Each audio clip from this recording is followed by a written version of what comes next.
Hey guys, welcome back. Orbomb here, bringing you a very different version of my Zacian ADP build. This one's going to be playing the brand new Galarian Perrserker, some Lucario Melmetals, a different draw supporters.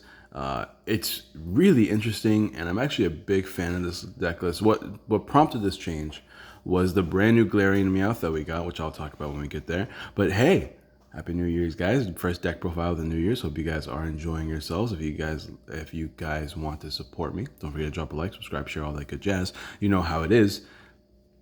Answer the common question today being, I don't know, how do you guys think you want to play Zacian? I see a lot of people playing ADP with Clay. I've tried out the Clay. I was actually very unhappy with the Clay, so I changed up the draw lines. There's people that just want to play Turbo with research. There's people that want to play conservative. Let me know how you guys, or just maybe people just don't want to play it. They want to play with Lucario Metal and no ADPs at all. They just want to play straight. There's all sorts of ways to play Zacian. I'm actually very happy with the way this deck is built. I tested hands with it for hours, and I made it as consistent as I could. I cut out a lot of the fluff, and I added cards that I feel like will help this while also conserving your cards. This deck plays a lot of cards you don't want to lose anymore, which is why I took out the researches.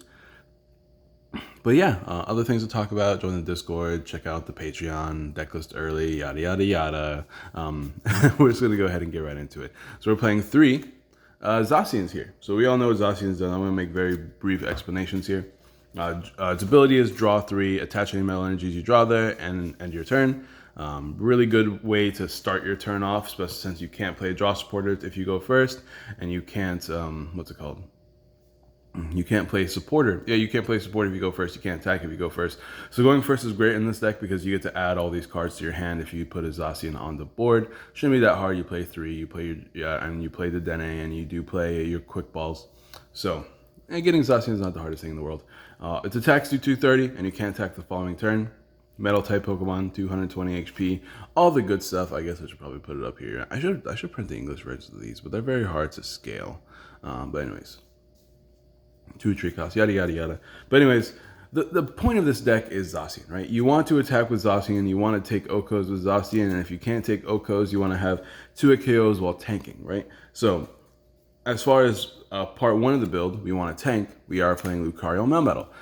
2 Lucario Melmetals in this deck, 260 HP. You guys know how it is. We use Full Metal Wall GX. In most games, we use Full Metal Wall GX because you can generally OHKO a lot of Pokemon. This camera is not focusing there, and there we go. Full Metal Wall GX because what is going on? Yo, not today. I know there's like an update there. Okay, all right, okay. So when I get close, it decides how to do it. Dude, love these Android updates, bro. Anyways, Lucario Metal, Full Metal Wall. Let's see if I can just like. Oh, I guess if I remove everything else, all the board helps. This means that you, this is so silly. It means that you reduce damage by 30 for 1 energy. So it's actually a really good turn 1 GX attack. I like to use a turn 2 to disrupt my opponent's energies as well, because if you have that extra energy attached, bro, this is impossible. You can discard all their opponent's energies if you have an extra energy attached, which is pretty handy. The attacks don't really matter. I almost never use the attacks. I exclusively use this for the Full Metal Wall GX, because now you have in order to OHKO a Zacian, you have to hit 250. If you have a Metal Frying Pan attached as well, you have to hit 280. And it's really difficult to hit 280 very quickly. There are some decks that can do it, and in those matchups, you just don't even bother because it just kind of, like, there's not really too much of a difference between hitting 250 and hitting 280 for those matchups that can hit more than 280, right? So in those matchups, you don't bother doing that. Instead, you go the ADP route. I'm playing a 1 of ADP because now ADP kind of feels like you don't need it as much, but it does help in pushing those matchups. I specifically like this in versus Mewtwo, since Mewtwo can hit those 300 numbers with enough welders and stuff like that. It also helps a lot in Pikarom, although Pikarom is interesting. I'm a toss up between the two, as you guys saw in the video. Like, you can win the game quote unquote faster by just using Ultra Creation GX for the 30 damage buff. You honestly don't even need to worry about the extra prize cards, because like having that 30 damage buff means you hit 260, which is enough to knock out a Pikarom after resistance. Also, if you have a Galarian Perrserker down, you hit 280, which is enough to knock out Raichu. So you can actually still attack turn 1 with a GX attack if you use Ultra Creation for the damage buff alone. You can also use Ultra Creation for the extra prizes. I play this I play this GX attack for extra prizes when I play against things like doll stalls, or like decks that like are single prizes, or you really need to win the game as quickly as possible with the fewest amount of knockouts. That's when I use ADP. For now, it's almost like my doll tech. I am playing custom catchers. We have Fiona and we have Great Catcher. So I actually think it's really, really good as just a way to help you in doll matchups, in stall matchups, stuff like that. So I'm actually a big fan of this GX attack in that particular situation. Other than that, hitting 30 plus damage, like if you think about it, right? There's a lot of V cards that are popular in the format. V maxes you're never going to be able to OHKO, so I feel like Lucario Melmetal is the way to go. You do hit, like if you have both Perrserkers down, Perrserkers do 20 more damage. Perrserkers mean your metal type Pokemon do 20 more damage. So that means you get a bonus of 70, you can hit 300. The problem is the only 300 HP tag team or V max is I think the Dene. I think everything else has over 300. So you don't even want to worry about the VMAX matchups. You just kind of want to do this so you can make it more difficult for them to 2-KO you. And then you can do your Malalanus shenanigans. There's a lot of matchups out there. And I feel like this little arsenal of Lucario, Melmetal, and ADP help a lot as far as like, I want to use this GX for this particular matchup kind of situation. So it does make the deck a little bit more complex, but that's what makes the deck so good. So as far as I was talking about earlier, we are playing 2 Galarian Meowth and 2 Galarian Perrserker. Now, I know what you're looking at. I printed these Galarian Meowths before the new one came out because I was like, maybe I do want to test this deck. No, the new Galarian Meowth is a 60 HP, not 70, with a 2 retreat cost, but more importantly has an ability that lets you discard 2 cards from your hand and add a Galarian Perrserker into your hand. This is excellent because now you don't have to worry about playing cards like Incense, Evolution Incense, because now you can just get the Galarian Perrserker using your own ability, and it helps because you can thin down your own hand, and sometimes you're in those situations where you need to custom catcher to draw some cards, or just thinning your hand in general so that you can shuffle draw and then you have less cards in your deck. The ability to discard and just fail the search is pretty powerful in its own right, because you can just discard again and do the next turn. Excuse me, guys. Other than that, this is the same card. It means your metal type Pokemon do 20 more damage. So even without having to use the ADP buff, you can still increase your damage output, which is important. Of course, you have to get both down, which is really difficult. Most of the time, you're only going to get down 1. Especially considering that your bench is full of other stuff, which is one thing we'll talk about here in a second. But just doing 20 more damage means you hit 250. That's pretty good sometimes. So I do like the card itself. I think it's a great addition into this deck that does make it a lot more versatile and able to reach knockouts it couldn't reach before. Like before I added this line of Perrserker, this deck was getting slapped by Pikarom. Like I'm talking destroyed. I was trying to recreate the matchup of Lucario Melmetal with Zacian, the finals match in Japan, right? It was Lucario Melmetal versus Zacian versus a Pikarom, right? Lucario Melmetal and Zacian versus Pikarom. And when I was testing the matchup, we just got slapped, bro. We got tossed around. The deck was way too fast for us to be tanky and stally, so I wasn't a big fan of it. Adding the Perrserker means we can reach for knockouts that we weren't able to hit before, because we literally could not knock out Pikaroms or like Raichus from full before until we had this. Now, obviously, they didn't play this, but I played it and it helps. I think it's good. Now, for the rest of the Pokemon, we are playing 2 Jirachis. This is the thing that a lot of the decks in Japan that are playing this build do not play Jirachis. And I can see why. You don't really have the like, I was on the deck where I think like playing Jirachis is kind of important, but you don't have as much spend space. Like some decks play a 3-3 line of Meowth and they want to get down 2 Galarian Perrserkers in most games. I feel like that's kind of unnecessary. So I decided to cut out a 1-1 line of Perrserker and just put in the 2 Jirachis. This deck plays 2 switches, so it kind of feels like a crime, or this deck plays 4 switches, so it feels like a crime not playing a Jirachi. Not to mention Jirachi helps you reach for things like Quick Ball and Metal Patch and draw supporters that this deck sometimes has a problem doing. You can't rely on using your draw ability every turn because you need to attack a lot of the time to reach for 2 KOs or OHKOs. So even though it's only 2 Jirachis, because we have access to Quick Ball, getting the Jirachis is not that bad. Oh, excuse me, guys. We have the skateboards, which also help us retreat some other stuff. It takes 1 energy to retreat a lot of things because most of the things in this deck have a 2 retreat cost. But it makes it easier to retreat, which is good because you do pivot a lot with switches and stuff. So there's that. Another card that I didn't play in my previous build that I really like now is Oranguru. Now, originally I played this Oranguru in the clay version of the deck I was trying out. The idea is, and I also played it in research, right? The idea of this is that you can put a metal energy on top of your deck to start your turn, and then you use Zacian's ability to attach it by drawing 3.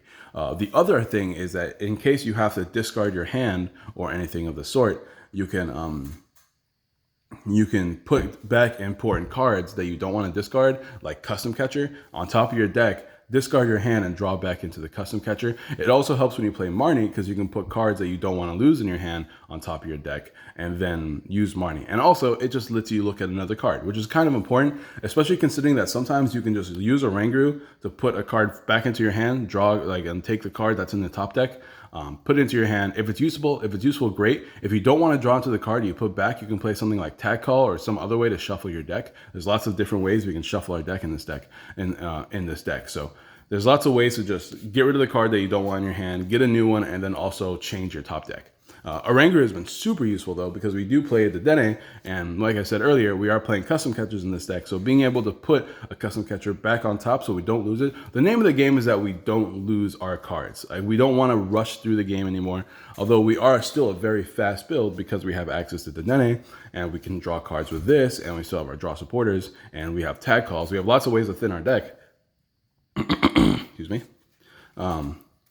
We can now play it a little bit more conservatively by having the Oranguru down and not losing important pieces. And last Pokemon we do have is Fiona here. Fiona is just great. Like, there's so many cards. People against Zacian like to put their highest HP Pokemon that can't be OHKO'd in the active, and then you just use Fiona and then they can't do anything. It's really that simple. Like, there's so many matchups where they're just like, well, I don't want to get OHKO'd next turn, so here's my highest HP Pokemon that can tank a hit, and now I'm safe. And then they don't have another one on the bench, and then you just use Fiona. And it's closed out so many games for me. It's put on so much pressure for me. Fiona is going to be forever a card I play in most of my decks, especially decks that do big damage like this. It's just such a good card in this current meta. Well, that's it for the Pokemon. Like I said, the only change I can see some people doing is if they don't like the Jirachi, just play a 3/3 line. And then you also have space, because with the Jirachi's cut, you could also cut the escape boards, so that's 2 other spaces you can make for the deck. So if you're looking to make this deck different, or you don't like I know a lot of people are always asking me, like, what can I put in place of Jirachi's? Jirachi's are expensive. That's another option for you. Put a 3/3 line of Galarian Perrserker. I think it's pretty good. I still think it's useful in most matchups. And as you can see, like, our bench is somewhat clogged, right? We usually have, like, assuming that nothing ever gets knocked out, right? We have a GX Pokemon that we use. We have 2 Zacians, because we always want to make sure we have 2 Zacians, right? We've usually played a Dedenne at this point. We have a Ranguru. Now, what do we play as our last Pokemon? We want to use Fiona sometimes, although Fiona almost never gets benched until we need it. So Fiona, let's ignore the Fiona, right? We played the Jirachi. Now we don't have space for it. Now we don't have space for the Perrserker. So then what do we do? Well, sometimes we have matchups where we don't play the Dedenne, or we don't play the Oranguru. And we have space for one of Meowth. As you can see, because I play the Jirachi, I don't feel the need to play the 3/3 count anymore. Sometimes something gets knocked out, and most of the games something will be knocked out. Usually your tag team is the one that gets knocked out, because you kind of just GX attack it and let it be damaged. And in those cases, like, then you have the space for other stuff. And that's kind of the mentality, right? If your opponent never knocks you out, you're running low on space, but they are going to knock out cards eventually. And the whole game plan is that after they knock out your first big card, they never knock out anything again. That's the idea. Between Malalanas and tanking, and sometimes you just outspeed your opponent and take knockouts that way as well with ADP. So there's a lot of different options in this deck. I like it a lot. I implore you guys all to try it. I've actually had shouts to Native Ryan, and I forget the names of you guys, but a lot of people have come up to me and said, hey, Aurabomb, I appreciate you guys for the deck list. They've been doing really, really well for me. And that's great. I'm glad you guys like it. And even better whenever people tell me, hey, I've tested your deck for quite a while, and these are the changes I've liked. It's like just 2 or 3 changes, but it's worked out quite well for me. I'm very happy, because then I could discuss those changes, figure out why they made them, discuss if they're actually that much better, yada, yada, yada. It's been a blast. I've had so much fun. Anyways, back to items. Let's do the items now. Try and avoid the glare while also giving myself as much space as possible. We got 4 quick balls, of course, a bunch of 4s in this deck. 4 metal patches, 4 custom catcher. Something I never do is play 4 switch, so we are playing 4 switch, and 3 tag call. There's a few other items. We also have 1 reset stamp and 1 great catcher. I guess I should probably talk about this now. I had a really fun conversation with Dark Espeon about playing Clay and ADP, right? I decided to give it a try because look at like I'm not even done looking at the items. You have a few tools to look over too, but there's a lot of items in ADP decks, in this deck in particular, right? 4, 8, 12, 16, 20, 21, and then we have like the 3 frying pan and 2 escape boards. Like, look at that. That's a lot of items. 21, 24, 26 items. That's almost half my deck is filled with items, right? So Clay seems like an automatic choice. Well, the problem I'm having with Clay is that I've played this deck a lot, and I'm talking about a lot. Even on my off time, especially since I've been home alone more often, I've been able to just pull out all the cards and just like kind of do some hand testing and like just draw testing, opening hand testing. And there was a lot of situations where I'm forced to play Clay turn 1, or I just kind of lose the game. Like I could play conservatively, quote unquote, and just draw off a Zacian, but then like there's so many situations where your opponent can just punish you and just win the game off that. So there's been situations where I'm forced to play Clay. The problem with playing Clay is that you're forced to play things like normal rod to shuffle Pokemon back in, but then you have to find the normal rod, which is difficult because I have more than anything, I have been discarding my Pokemon like crazy. And then by discarding my Pokemon, I can't find them mid-game. I'd have to play normal rod, which is difficult to find because you only have space to play so many normal rods, and if you don't find them quickly, then you're in a bad situation. And then I would toss too many energies. Now, obviously, tossing energies doesn't seem that bad because you have Metal Patch. The problem is that when you play this deck, you discard a lot of metal energies because those are the cards you want to discard. You don't want to discard them. Like, imagine this deck, all these cards right here. How often are you going to want to discard a Metal Patch using a Quick Ball? How often are you going to want to discard a Quick Ball using a Quick Ball? You almost never want to discard a Custom Catcher or a Switch. Tag Calls, arguable. Reset Stamp, great catcher. The pans, the escape boards, you never want to discard these cards. And this is half your deck right here. And then the Pokemon lines goes. Like you can discard the tag teams after you use your tag team GX attack. But that's so limited. So like your discard options are usually your excess Pokemon that you don't play or your metal energies because you can get them back with Metal Patch. Losing them with Clay is really bad because then you're not manually attaching and you're forced to play Metal Patch whenever you really want to save Metal Patch for late game. So the Clay builds are doing really well in Japan, probably second to the research builds, but now we have this new era with the Galarian Perrserker, so I have to check those builds now to see how well those are doing. Those just came out, so we only have like a handful of deck lists that have done well in Japan. But that's my opinion on the matter. Clay feels like it's too risky to play for, like, I'd rather play the game. How about this? Here's something that I was talking with John about, because I was doing the matchup of Clay version of ADP versus Lapras, right? And we decided that the whole mentality is that sure, we lose a few custom catchers, we might lose some important items by playing research, but at least when we play research, we can play the game. When we play Clay, we lose more often than we would like. We lose cards that make it to where we can't play the game anymore. We lose too many attackers, we lose too many energies. Now we're just kind of scraping by as opposed to losing a gusting option or like losing a Metal Patch. Like that's usually not a big deal. That's the mentality that we had. Also, I should probably talk about all the trainers that we have. We also play one Swell. Now we play the one Swell because we are playing Guzmahala still.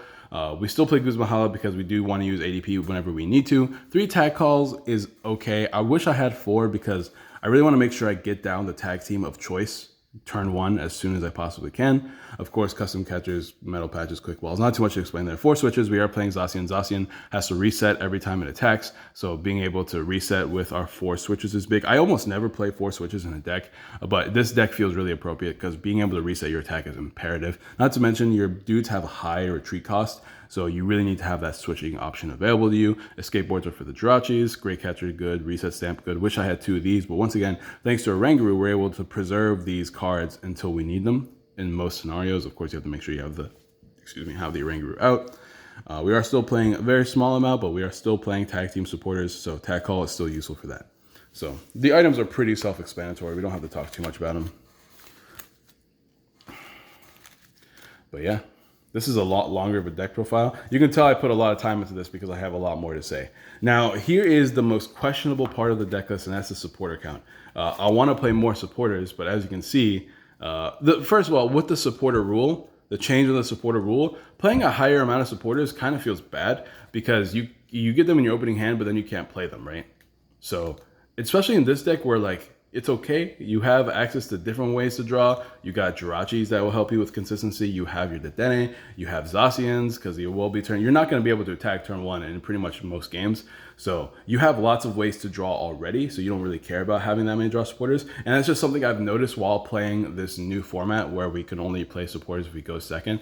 Going second still sucks for this deck. You want to go first as quickly as possible so you can attach as many energies as possible and GX attack as soon as possible. So the supporter line is kind of thin, but I'm still a fan of it. I still want to continue to test this deck to figure out what cards to take out. It's really hard to take out cards though. As you can see, this deck is really, really tight. But we are playing 2 Cynthias and we're playing 2 Marnies. I am absolutely in love with Marnie as a supporter. Honestly, I love this card. I still think you need Cynthias because sometimes you just need to draw more. But Marnie has been super useful because it's been able to disrupt my opponent more often than I can count. So like in the Pikarom matchup, for instance, we've been able to, excuse me, in the Pikarom matchup, they like to build up their E-powers and their custom catchers and really build up their hand to where they can just take a big knockout on the right turn to close out the game. And then Marnie says no. And there's a lot of matchups where like a lot of opponents will have big hands and you can just say no to them with Marnie. Not to mention disruption and like it's just draw 5. Like it's just one card short from being a Cynthia. But also instead of you don't get to draw back into the cards that you shuffled back in. If there's a card you do want to draw back into, there's where Oranguru comes into play. The Oranguru helps a lot in this deck. There's so many cards that Oranguru does for you. But yeah, like I said, being able to not draw back into the cards that you shuffled back into your deck does make Marnie a really strong card. I don't want to say it's better than Cynthia, but just a draw 5 raw is really, really good. And then you get to kind of manipulate your top deck if you have an Oranguru around if you want to. Sometimes you don't even need to do that. We are still playing 2 Maulana because healing is really important in Zacian. Once again, imagine being if your damage is reduced by 60, right? Something that hits you for 180 now only hits you for 120, and then you Maulana and you're fully healed. Hitting 180 seems to be a common theme in this meta. So it seems pretty good to me. And the cool thing about Zacian is that in the Maulana war, you almost always win because your opponent can only heal 120 as well, but they don't reduce damage. So let's go ahead. One of my favorite decks in this new meta, Snorlax V, Snorlax V Max, right? That thing hits 210 in standard, and that can 2-hit KO your Zacian. But if they reduce the damage, you're reducing the damage by 60. I hope I didn't say 80 before. I meant 60. So now that 210 becomes 150. So you Maulana, now you only have 30 damage on you. So 30. And then they hit you for 150, puts you back up to 180, and then they can never they're not 2-hit KOing you. They're like 3-hit, 4-hit, 5-hit KOing you. While you hit them for 230, let's say bare minimum that you hit them for 230, they heal. Now they have 110 damage on them. You hit them again, that's 330 damage. So you're not 2-hit KOing them obviously, but with a 1 Galarian Perrserker, that becomes a 2-hit KO. So you're gonna win the Maulana war because they can't reduce damage. They can heal it, but they don't heal nearly enough. Same thing goes for things like Lapras. Lapras to hit 280, it takes a lot, and it's not something you can do turn 2 very often, and you can knock out their Laprases before they evolve, which is really good. But the Snorlax VMAX, once again, if they hit you for, let's see, they do 30 more damage for each energy. They hit 90 base plus 30. That's a lot of energies to hit 280. Like you have to hit 300, right? Because you can only hit 270 or 300.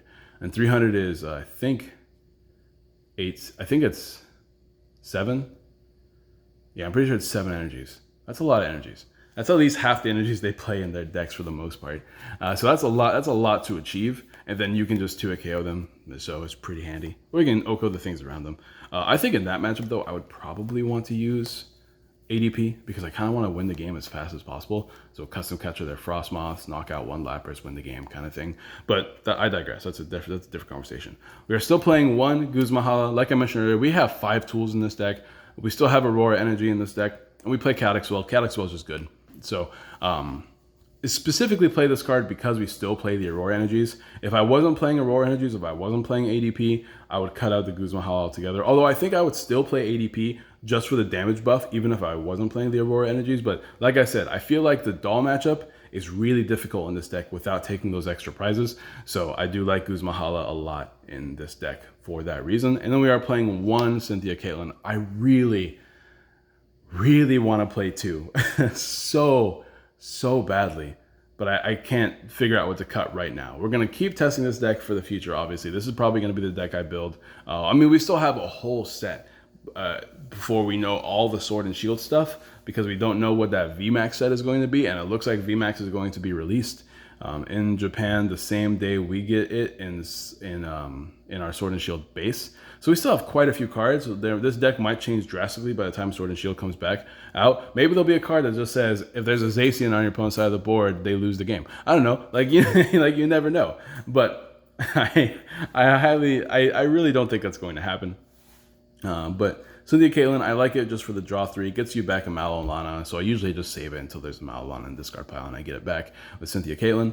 I mean, this draw support line is very thin. There's 5 draw supporters, but realistically, you don't really need that many draw supporters in this game. It's kind of hard to explain, but if you watch the games that we recorded, then you'll understand what I mean by you don't really need that much. You're looking at so many cards with Jirachi. You're looking at so many cards, like you use the Dene once a game, right? But you only really need to use it once a game. And then after that, your Jirachis look at so many cards, and then you have access to a Ranguru. You have access to Zacian on turns that you can't attack, which does happen here and there. Like, you can look at so many cards already without the need to play too many draw supporters, which is why I like this deck so much. And this also means we're conserving more than we did before. Like, this is not really that much different than the previous build, right? The previous build, which was really consistent, was also playing 4 research and then only 1 extra Cynthia Caitlin. So we cut out on 1 draw supporter, but I think it's fine. I think it's okay. And now for the energy count, we are playing 2 Aurora and 8 metals. This is, again, really low, and I would like to play more metals. But I started thinking about these Aurora energies as metal energies, and then it kind of made the deck better. These are like metal energies you have to attach, as opposed to use metal patch with. But I haven't felt like I was going to lose the game because I didn't have enough metal energies in my deck. So I was pretty confident in this count right here. Obviously, it does make Zacian a little bit weaker as far as attaching energies using its ability, but that's fine. Like, if I could make space for 2 more metal energies, I guess I would. But right now, this is what I have right now. Of course, I do want to hear all your opinions in the comments down below. If there's one thing I'd love to hear is like ideas of like things to cut. Because that's the thing, right? Like, you can tell me all you want, like, why aren't you playing this? Be like, I don't know, what would you cut for it? And nobody has an answer. Except for answers that are like ridiculous. Like, I don't know, cut all the Jirachis. Which I guess isn't a ridiculous answer. But like, cut all the Zacians. You don't need them. I hear so much ridiculous stuff whenever I go in the comment sections about what to cut. Like, ideally, like, the cool thing is whenever people like DM me on Discord or Twitter, be like, hey man, I've been testing this deck for a while now and I really like it. I cut these cards because I felt like in these particular matchups they were useless.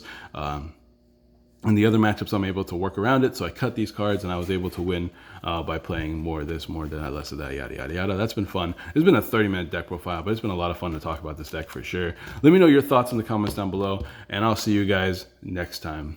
Peace.